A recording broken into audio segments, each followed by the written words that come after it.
All right, it is 11:35. I think I'm going to get started. Um, Hopefully, as people join, Becky's on that. We'll welcome everybody in. Welcome to Team's first virtual meeting and recognition celebration. My name is Jenny Steventon, and I am the chairperson for Tobacco Education and Advocacy of the Midlands. We would like to welcome you to Team's first virtual meeting and recognition celebration.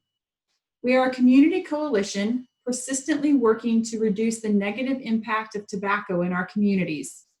From community health fairs and farmers markets to the chambers of our city capital, our coalition educates and advocates for healthy tobacco-free communities.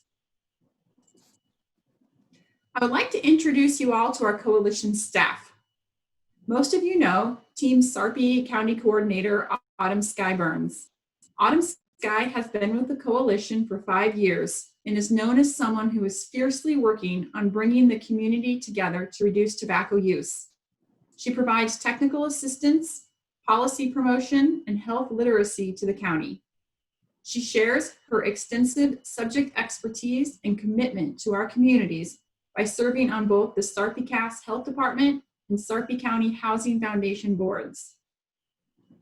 Team also is very excited to introduce Rachel Brandenburg, our new Cass County Coordinator. Rachel is an experienced public health professional that began her new journey with Team in February. Though she only had a few weeks in the office before Team staff started working remotely due to COVID-19, she has accomplished so much, and more than likely, if you are from Cass County, you have already heard from Rachel. And if not, plan to hear from her soon. She has been a rock star and has helped provide assistance to many villages and started creating new amazing partnerships. We couldn't be happier to have her be part of the Team family. Becky Smart has been the adaptable backbone of our coalition work for the past 7 years. She has played several roles in our coalition history, including associate and Cass County coordinator. She is currently serving in the role of program coordinator for the Communities of Excellence in Tobacco Control Grant, the funding that enables tobacco education and advocacy of the Midlands to execute our mission and vision. Without her attention to detail and diligence to execution, events like today would not be possible. Our staff and coalition are guided by an amazing group of Sarpy and Cass County community members. The individuals listed on these slides represent a diverse array of demographics in our population. We are grateful for their volunteer service to our mission. So now I would like to turn it over to Autumn Sky. So we knew 2020 was going to bring some changes. But just like everyone else, we would have never thought we would have to transition our annual recognition luncheon to a virtual recognition celebration. We're really sad we weren't able to feed your stomachs this year. Myself in particular, because I'm like drinking a gross shake for lunch, not as good as the Midlands catering team. But hopefully our keynote today can still feed your mind. I'm really excited about what he gets to share with us today. Even with our new remote working situation, we remain committed to educating, advocating, and fighting big tobacco to address the multiple negative impacts of tobacco in our community. So as a team, we assist businesses, schools, outdoor recreation facilities, multi-unit housing complexes with implementing smoke-free, vape-free, or tobacco-free campus policies. We also assist tobacco retailers with voluntarily decreasing the amount of in-store or outside of store tobacco ads and promotion. We also help provide compliance checks to licensed tobacco retailers, and we promote the free quit line throughout Sarpy and Cass County.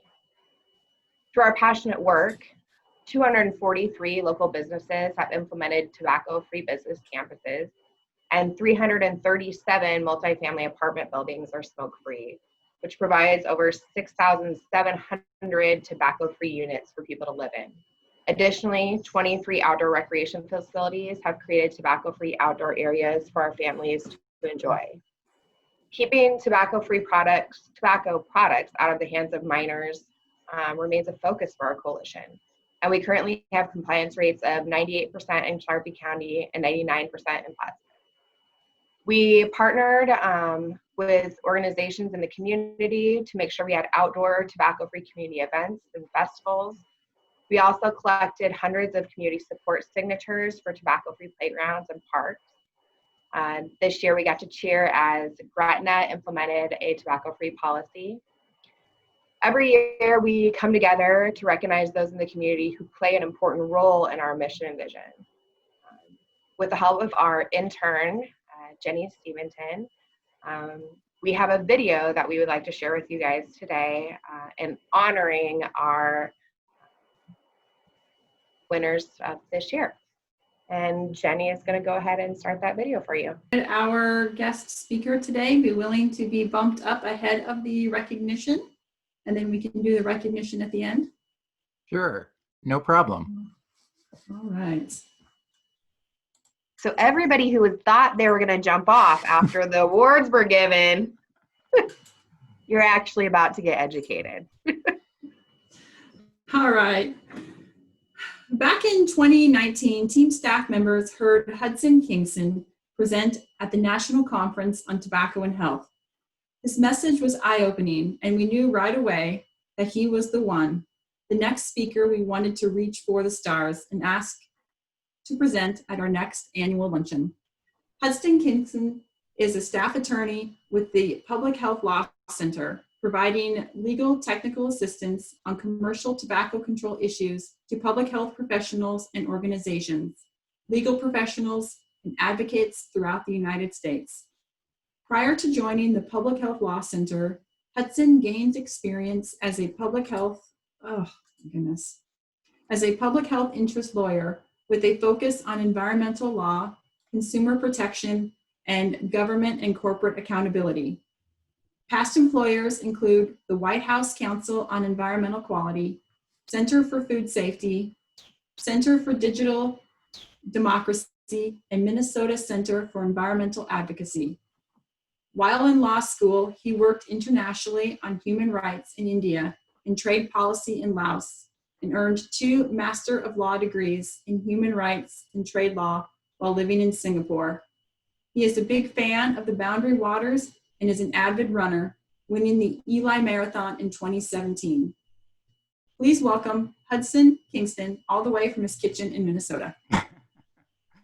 Well, thank you. Thank you so much for inviting me to do this presentation. Thank you for having me, everyone. Yeah, I am here in St. Paul, Minnesota, but am missing out on a lot. I hear the luncheons are amazing. So perhaps some future year when there isn't a pandemic. I'm here to talk today about what I've called vape waste and filter fraud, commercial tobacco's environmental impacts. And this picture is actually from Papillion, I'm not saying it right, but that was the hardest part of my presentation. Now I've got it out of the way. Papillion, Nebraska. And these 2 young men are doing exactly as you would have them, under, adult supervision, safety gloves, but nonetheless are finding discarded vaping materials on a playground, actually. And we're going to talk today about how, even though this is best practices and what you would want to see for people picking this sort of stuff up, talking about policies that really make it so this is a thing of the past and no longer what we are going to be putting out into the world and potentially putting people in harm's way. So the Public Health Law Center where I work is at the Mitchell-Hamlin School of Law here in Minnesota on the land of the Dakota people. We are a nonprofit inside of the law school, and we work on issues of public health and the main non-communicable preventable causes of death and disease. That's tobacco, and we also have healthy eating and active living initiatives in our organization. But a lot of our work for the last 20 years really has been on commercial tobacco control. We do presentations like this one based on the legal research that we do. We are always putting out new publications, new trainings, and we also are even able to help with best practices policy development. So for people who are trying to put through a new type of policy or try to learn from other jurisdictions, we're very, very much available to help people with that. We do not take on clients ourselves, and we do not lobby for anything. So this presentation is just, an educational opportunity for everybody, and definitely not a lobbying attempt. Everything we do at the Public Health Law Center is with a focus on health equity. That's the acknowledgement that, equality and our current system hasn't really worked out for all communities, and we definitely need to have a focus on what those communities that are being left behind need most and how to help them. And in the case of tobacco control and tobacco waste, I think this is still especially true. We know that certain communities and low-income people have been targeted by the tobacco industry for a long time. And recent research has shown that the waste from tobacco products accumulates where tobacco products are sold and where they're used. So they're definitely found densely in low-income communities, in school parking lots, in parks, in a lot of places where people who don't use these products are going to frequent, and they're going to be negatively impacted even if they're not using tobacco products.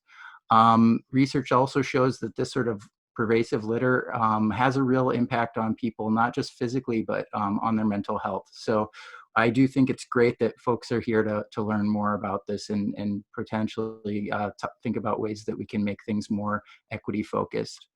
One context for health equity and the environment is environmental justice, which I hope is something you've already heard of. But it's a movement that really started kicking up speed in the 1990s. And there are actually 17 principles of environmental justice, and chief among them is that when an industry creates a hazardous or toxic or radioactive material, they need to, first of all, stop doing that, but also be held responsible for the toxic and hazardous products that they put out into the world. So those principles are sort of a framework to look at this stuff. And then I just wanted to point out that the federal government actually has an environmental justice frame for how they do their decision making. So under this executive order signed by Bill Clinton, federal agencies have to make efforts to consult with communities that are either low income or communities of color that have historically had toxic sites and dumping grounds located in their neighborhoods. So it's just good to ground ourselves in sort of these principles when thinking about these issues. But our four main topics today are just going to be sort of a brief talk on the very many environmental harms of the entire tobacco industry, from seed to manufacturing to the eventual use and disposal of a product. Then we're going to zero more in on tobacco product waste and why it's such a big deal. Then we're going to talk a little bit about this new thing, e-cigarettes, and the unique issues and environmental harms of vaping. And then finally, we're going to spend a little time talking about some policy solutions that might help to address all these problems. This is sort of a long and confusing flowchart, but it's very comprehensive, and it sort of shows that the tobacco industry really has a lot of points where it impacts the environment, and it's not just where things are disposed of at the end of the day. The agricultural aspects of it, the manufacturing, the production of paper products, plastic for a lot of these, a lot of inputs to tobacco products are made out of plastic, and now metal through like the e-cigarettes in components and parts that are made out of various metals, means that there's an awful lot of upstream impacts. And we're really going to talk mostly about the last portion here. And the thing that I would like to say is that even though most of these impacts don't happen in Nebraska, the fact that they're happening has impacts on Nebraska. And there is the possibility to have some policies about use and final disposal that actually are able to attack some of these upstream impacts as well. But just to talk just about some of the biggest impacts.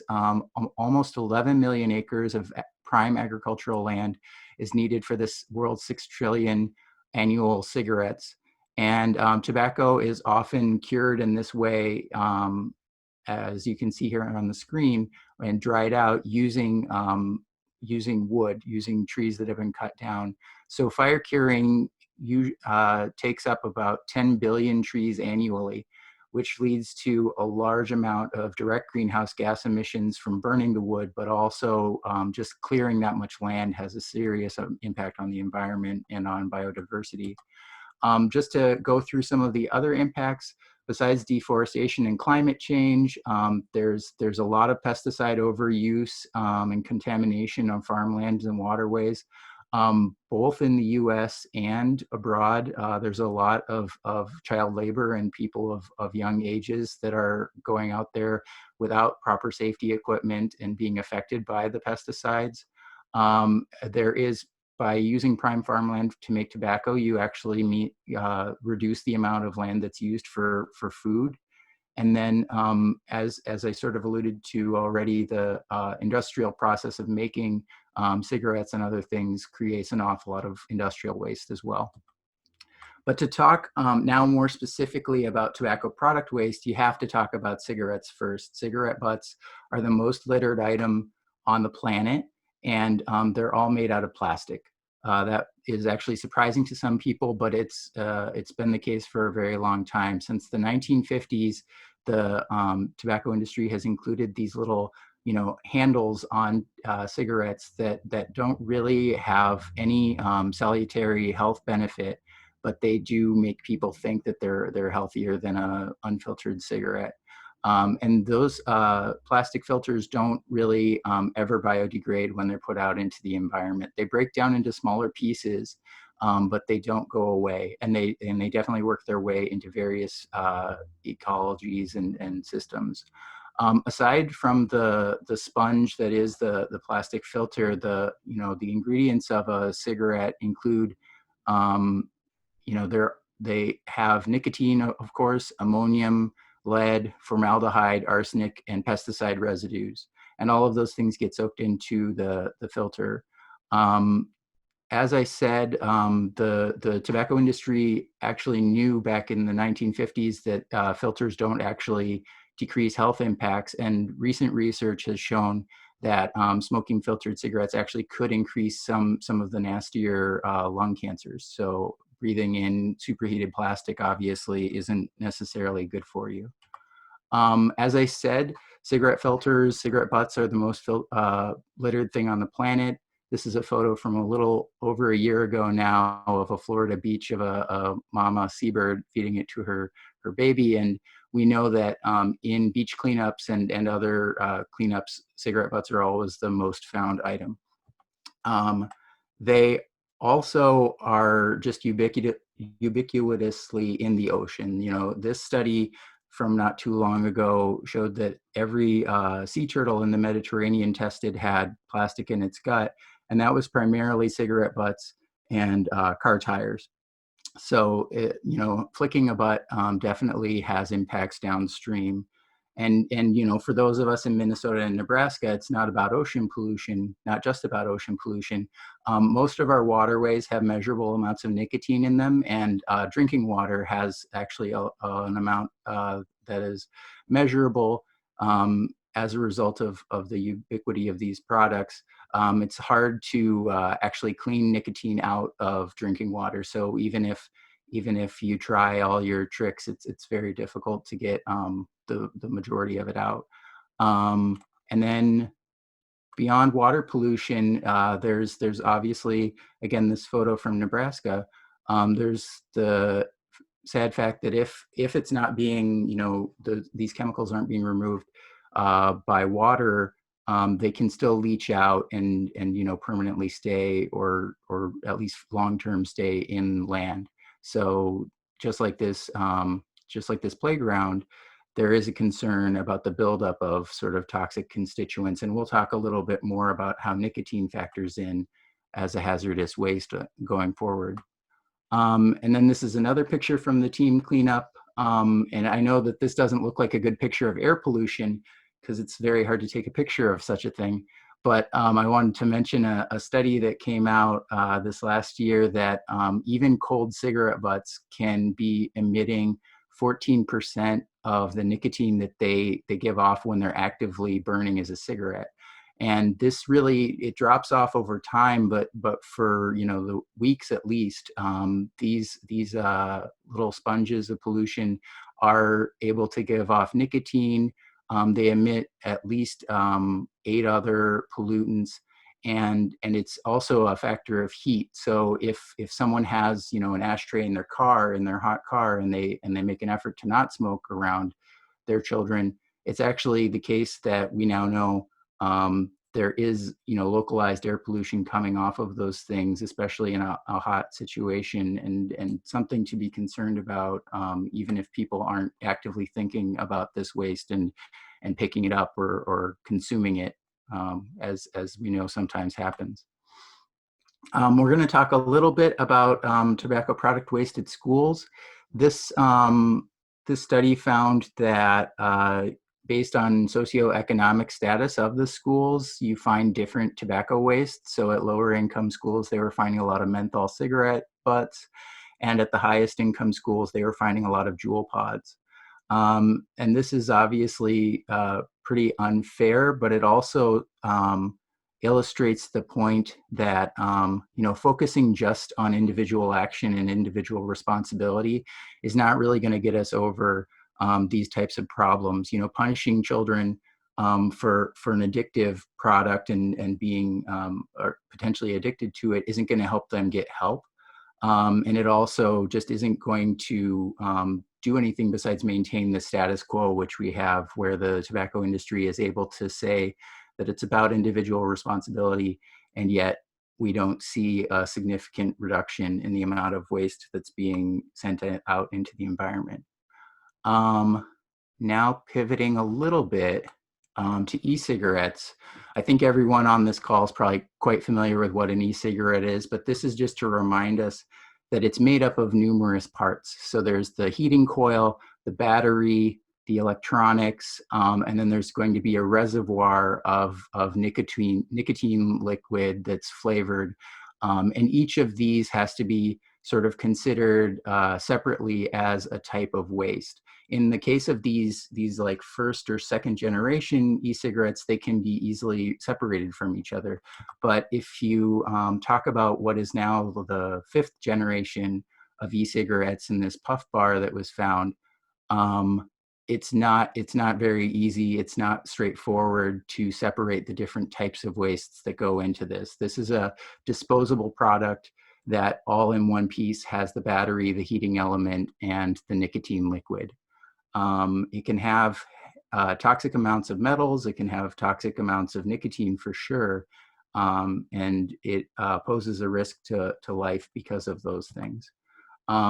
It is difficult to get the batteries out, but I wanted to show this photo from T.E.A.M. And these are batteries of various e-cigarettes that were collected at schools. And it is commendable to be able to separate these out so they can be properly disposed of. But I think that this picture illustrates that it's not easy. You know, you have to be very careful, and it produces at the end of the day something that is still quite hard to recycle profitably because the batteries are so small. So often they're going to be destroyed or melted down to produce slag, and only small portions of the batteries get recycled properly, which is just you know, terribly wasteful, in considering that often these products are meant to be thrown away after one use. So now I'm going to see if I can actually successfully launch my poll, but I want everyone to give it a thought. And what do you think? Where do you think the resources from these e-cigarettes are actually coming from? Are they magically produced by scientists in a lab? Are they grown and produced here in America? Or maybe they come from third parties, different countries that might have questionable, let's say, environmental and worker rights issues. I'll give everybody another few seconds to do your votes. Don't want to make it last too long. Okay, we're going to end polling, share results. Sorry, that was awfully fast. But yes, I think we got about 77% saying that it's C, and that does seem to be, as far as we can tell, the best answer among them. Although many e-cigarette companies currently try to say that they make their nicotine in a lab, and that is scientifically possible, it's far cheaper to grow it as tobacco. And then although the tobacco industry was more or less promised that they were going to be able to cash in on this new product, the research that I've seen has shown that actually most of that production is happening overseas in places like Zimbabwe. And that makes sense because, you know, they're producing tobacco that doesn't need to taste like anything in particular. They're just stripping it for its nicotine. So they plant very strong genetically modified tobacco plants that have a very high nicotine content. And then that is just used as a feedstock to go in to these products. Unfortunately, Zimbabwe is among the countries that have a pretty bad history in this field of child labor and other sort of unfortunate labor practices, which I'll talk about a little bit more later. And then also e-cigarettes, as I think I've already said, are a little bit different than cigarettes because they are electronic products. So they're being manufactured mostly in China, and that's leading to a large amount of pretty bad waste being discharged into one lake here in China, but also places like Shenzhen, where most of these products are manufactured. And in the world of litigation and human rights law, it's true also that the mining of cobalt specifically for these types of products has resulted in a lot of human suffering. And there's been a lawsuit against many companies that use lithium batteries on this issue. And then also there's been recent litigation about child labor in the African tobacco production. And both of these lawsuits have been pretty revelatory about how there haven't been good controls on that in either of these industries. But talking more about the US and US law, nicotine has been listed as a hazardous waste under the Resource Conservation and Recovery Act, which I'll call RCRA from now on, since 1980. It's a 1976 law, and the earliest list had nicotine on it. And it's listed as an acute hazardous waste, which means that it can cause death or serious injury in a single small dose. This has been the case since 1980 because for a century or more, nicotine was used very successfully as a pesticide. So in 2015, it was no longer legal to use nicotine as a pesticide, and a lawyer asked the EPA, hey, what about e-liquids? Do I have to consider my e-liquids hazardous waste? And the EPA said yes. We have reviewed what you say that this liquid is.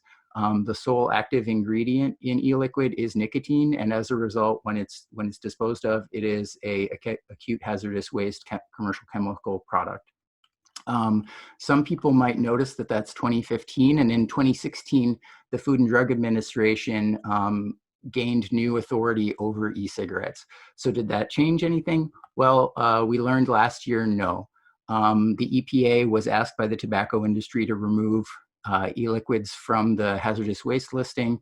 And they said at the time that the evidence is clear that nicotine is still just as toxic as we thought it was back in 1980. And considering that the FDA hasn't determined that any e-cigarettes are actually safe, and they put no cap on the amount of nicotine that goes into an e-cigarette, it cannot be said at this time that these products are not toxic. So the EPA has actually held their line, even though the FDA has concurrent authority over the products as tobacco products.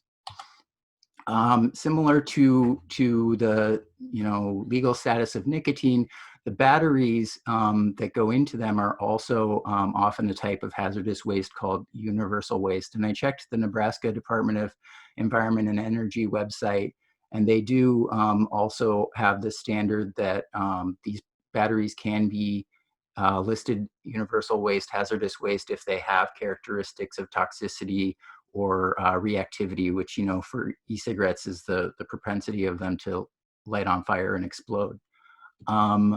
Because of the fact that these products are made up of several types of hazardous waste, your neighbors to the west in Colorado have come up with some general guidelines on how to comply with the complicated RCRA standards for schools, businesses, and others. And then if you see on the other side of this slide, this is materials made for parents and children, or well, parents and students, let's say, about vaping and how to properly dispose of them. And that's coming from Boulder County, which has produced a lot of good materials on these issues. In fact, I have some sort of hot off the presses new materials they did, and this is sort of aimed at students and explaining to them why e-cigarettes are indeed a major environmental issue. And then there's a longer version for adults, which is hard to read here, but in the fine print it says the best way to avoid contaminating the environment with vape waste is to avoid using them altogether.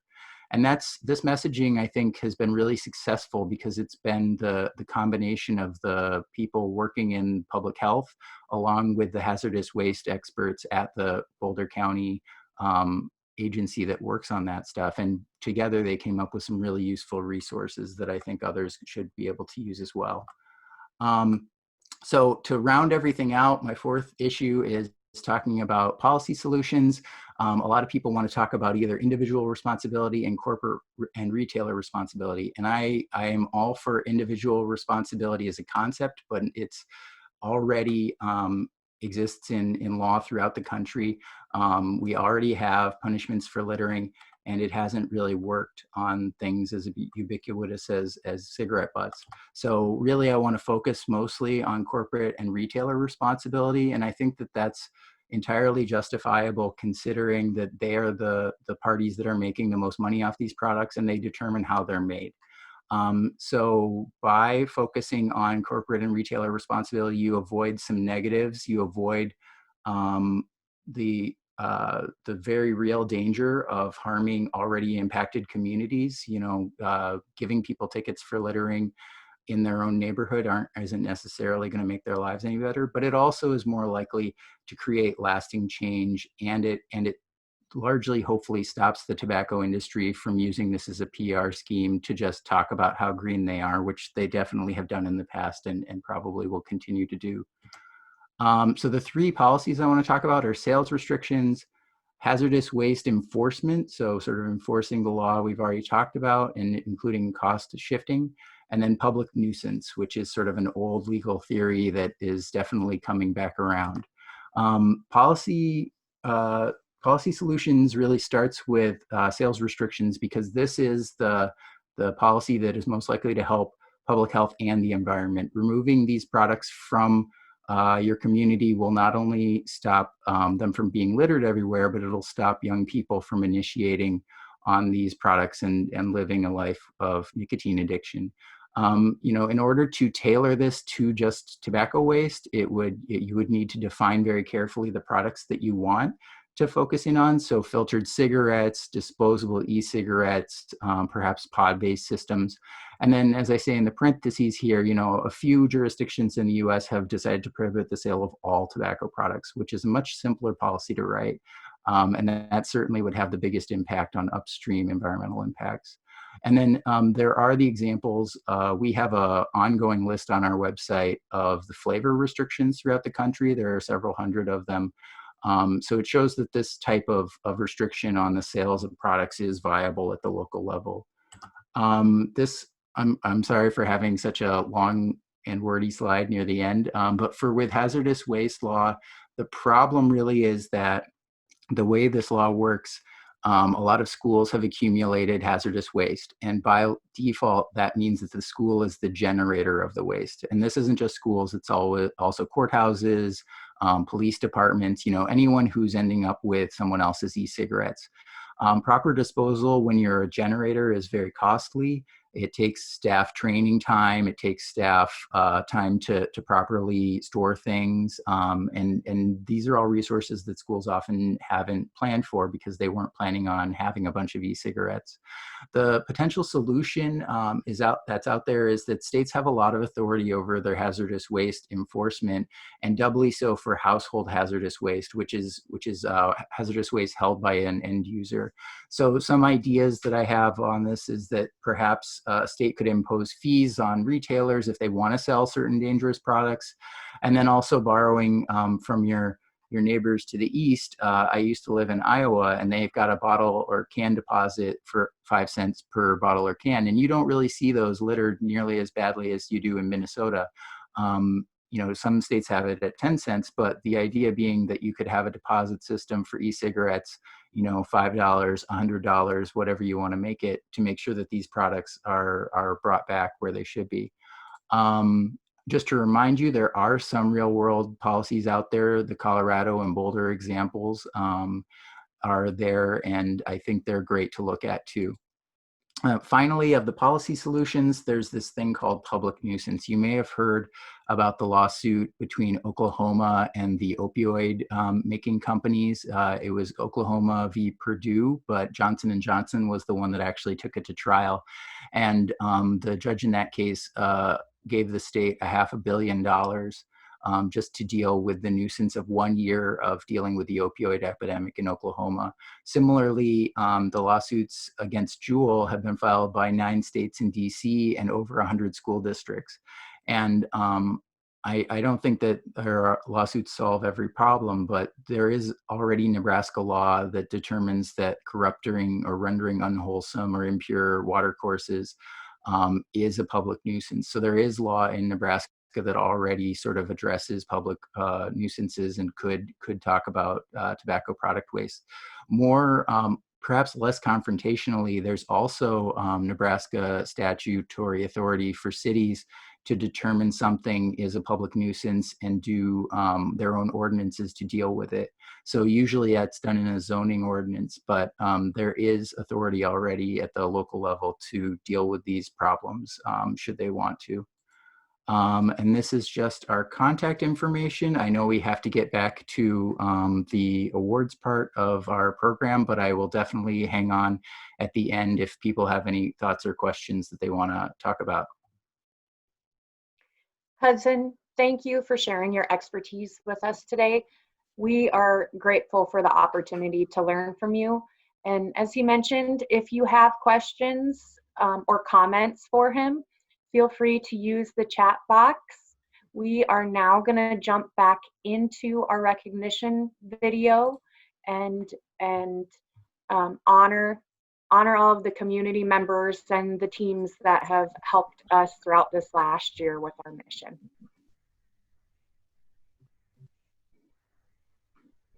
Yes, thank you, Hudson.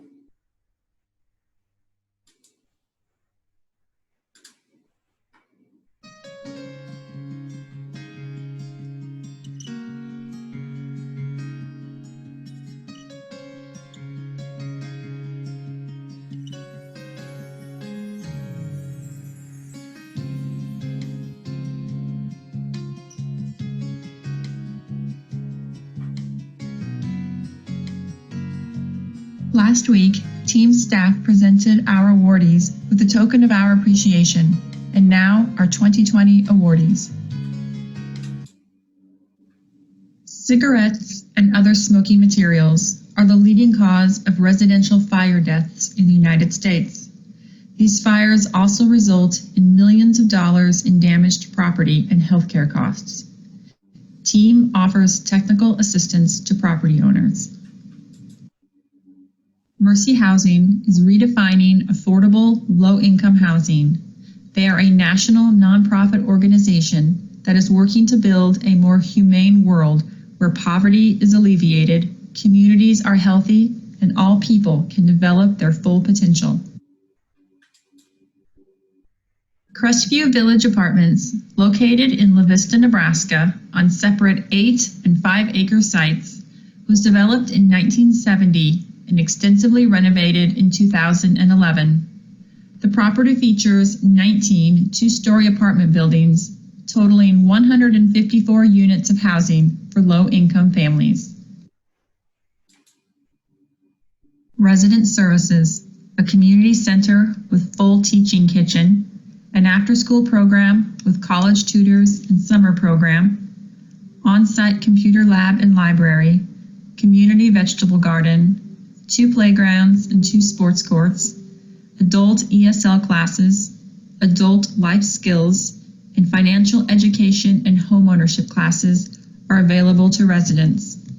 Additionally, Crest Air Village is a smoke-free campus, providing clean, smoke-free air for all who live there. Our coalition is grateful for the role Mercy Housing plays in our community. You are an organization willing to step in the gap and provide resources to some of the most vulnerable in our community. We appreciate that you have transitioned your La Vista, Nebraska location to smoke-free. By providing a smoke-free living environment, you are positively affecting your residents' health. Additionally, we are grateful that you host health fairs for your residents and allow us to share in your mission. We are always appreciative of your attendance at our meetings and your willingness to consider new ways to educate your youth residents. This year's T.E.A.M Multifamily Housing of the Year Award goes to Mercy Housing, Crestview Village. Thank you. Communities can only achieve excellence in tobacco control by involving diverse community individuals and organizations. T.E.A.M has partnerships with many diverse organizations in our community in order to reach our mission and vision. The University of Nebraska Medical Center has 6 colleges, 2 institutes, and a graduate studies program, serving nearly 4,000 students in more than 24 programs. The university's public health program is ranked among the top in the country. The mission of the College of Public Health is to promote optimal health and well-being through robust education, research, and service in collaboration with communities in Nebraska, across the country, and around the world. Our coalition is grateful for the partnership with the College of Public Health that has deepened over the last year. The work that we have been able to do together on developing the T.E.A.M No Vaping curriculum has been exciting for our coalition.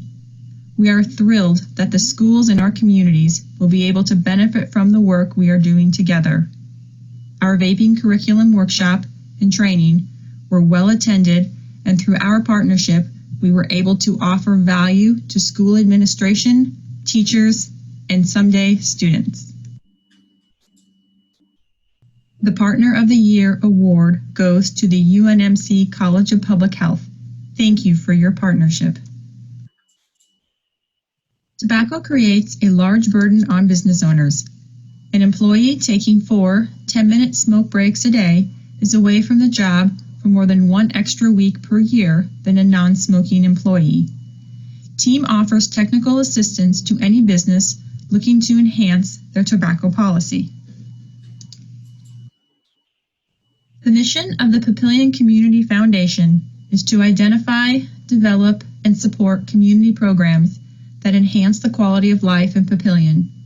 As a driving force behind community events like Papillion Days, Winter Wonderland, and the Veteran Memorial Park Honor Wall, the foundation prides itself on providing high-quality events that lift up our community. Papillion Community Foundation aims to balance the various needs of the community by supporting projects which enhance the quality of life for those living in Papillion. Our coalition is grateful for the effort Papillion Community Foundation has put forth to make sure Papillion citizens have healthy, outdoor, tobacco-free family events to attend. It has been such a pleasure to work with you the past few years on transitioning Papillion Days and Winter Wonderland events to being tobacco-free. We have gotten so many compliments on the events from families who enjoy not being exposed to secondhand smoke. We appreciate your advocacy. The Business of the Year Award goes to Papillion Community Foundation. Thank you for your advocacy. T.E.A.M's coalition represents 17 different communities in Sarpy and Cass County. Each year, we like to recognize one of those communities for their commitment to creating healthy, tobacco-free spaces for their citizens and guests. Gretna was founded in 1886 on 80 acres of land that was purchased from the Lincoln Land Company for $560 along the new Burlington Northern Railroad line. This new rail line essentially moved the town of Forest City to what is now Gretna. Gretna was incorporated on July 10, 1889. The city now has 8 public parks that were designated as tobacco-free in February of 2020. Our coalition is grateful for your recent tobacco-free playgrounds and parks policy that was passed and the effort that you have put forth to make sure Gretna citizens have healthy, outdoor, tobacco-free events. Our mission to reduce the negative impact of tobacco in our communities can never be reached without support of communities like yours. The Community of the Year Award goes to the City of Gretna. Thank you for your leadership. T.E.A.M is only as successful as the individuals that make up our coalition. Without individuals who are willing to step up time and time again, our mission would never succeed. Michael Lennon has a bachelor's degree focused in parks, recreation, and leisure studies from Illinois State University. He is currently the program coordinator for the City of Papillion Recreation Department and was previously the Director of Recreation for the City of Plattsmouth. We appreciate all of the years of leadership that you have given T.E.A.M in tobacco-free Cass County prior to that. Our mission to reduce the negative impact of tobacco in our communities could never be reached without individuals like you. Our coalition is grateful for the role you have played in our coalition over the years. You have been a reliable and loyal member. You are a bright energy to have at meetings, and you have always went above and beyond to show up and advocate for our mission and our vision within the community. Michael Lennon is a 2020 Advocate of the Year. Thank you, Michael. T.E.A.M especially appreciates when elected officials champion our mission and vision. Leaders who understand how important their voice can be to raise tobacco control to the forefront. Senator Sue Crawford represents District 45, which includes the City of Bellevue and Offutt Air Force Base in the Nebraska legislature. She received her BS in Political Science from Truman State University, and she completed her PhD from Indiana University Bloomington in the fields of American government and public policy. Our coalition is grateful for the role you have played in our coalition over the years. You have been a reliable and loyal advocate for tobacco control issues in the legislature. You have always went above and beyond to show up and advocate for our vision and mission within the community. We are grateful to acknowledge Senator Sue Crawford as a 2020 Advocate of the Year. We appreciate you.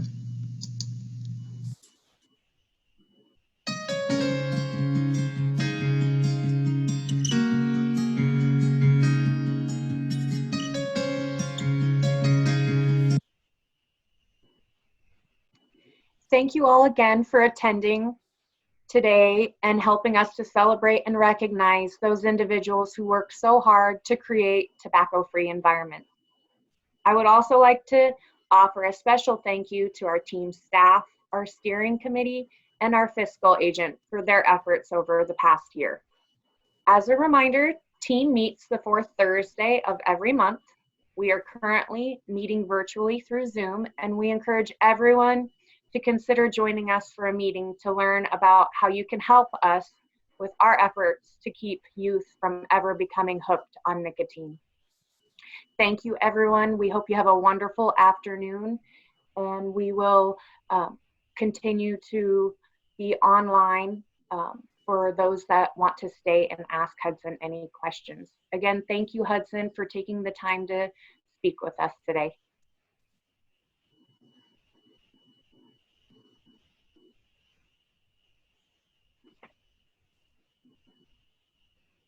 Yes, and if anyone has any questions for Hudson, please speak up. So Hudson, thank you for the little bit that you added. When we went through rehearsals, I had asked Hudson about nicotine in water. Our water supply is something that's very important to me, and I noticed you did update to say that, yeah, it is found in the water. So what is something that we could do here locally to find out, or is there a way to find out how much water is being affected by nicotine locally?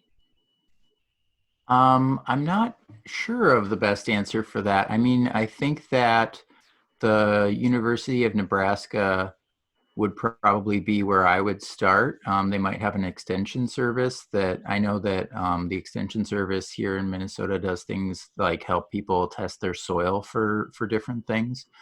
So that's where I probably would start. I think that it's not normally tested for pollutant, you know, the way that there might be more established tests for lead or something like that. I know that lead tests can be very cheap and easy to do, but I would definitely check to see if there are folks at the university that already have you know, expertise in this sort of thing. Awesome. And if anybody online has any connections like that, please let me know. I have a question for you, Hudson. I have a daughter that's trying to implement some recycling programs within her school. How would you say that she should address the juuling and tobacco as well? They're supposed to be a tobacco-free school. Yeah. Yeah, I mean, I think that knowing that it's hazardous waste is probably a good start. It is technically possible to recycle parts of an e-cigarette, and I think that there's a sort of expensive option of sending them to a company called TerraCycle. I normally don't really view that as a viable solution for students and you know, normal people. It's sort of a band-aid on the wound instead of a real solution. So I think that sort of the awareness that it is hazardous waste is a first big step, because like you say, it's already supposed to be a tobacco-free campus, and making sure that people are, you know, to the extent that they can't stop themselves from using on campus, it would be good for them to know that it's very serious about, you know, discarding them improperly has serious consequences. I do think that this is a situation where, you know, recycling only would get at a little bit of the problem because you would still have young people using tobacco products. And so weirdly enough, as an environmentalist, I don't really like, or I don't really support the idea of recycling as a solution to this particular problem. I think eliminating the products and hopefully reducing their use is the best way to go.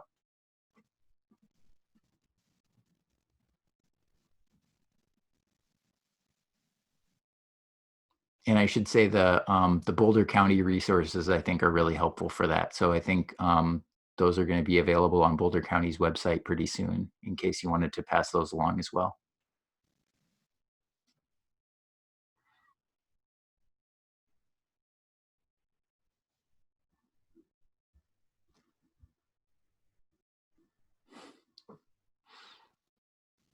Well, we're definitely available.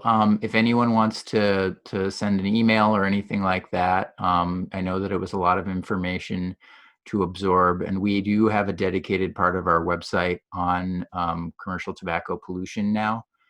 So please feel free to reach out to me afterwards, or check out our website. We have resources on almost all of the topics that I just talked about. So there's further information there as well if anyone's interested.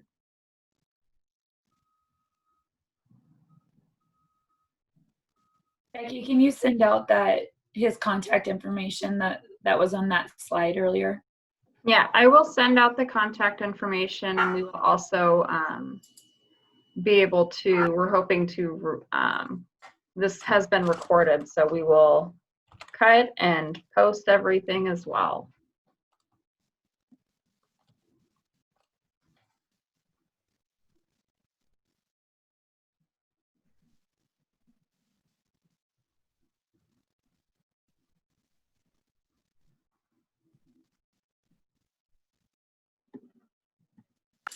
All right. Well, hearing no additional questions, thank you everybody for attending, and enjoy the rest of your day. Thanks, Jenny.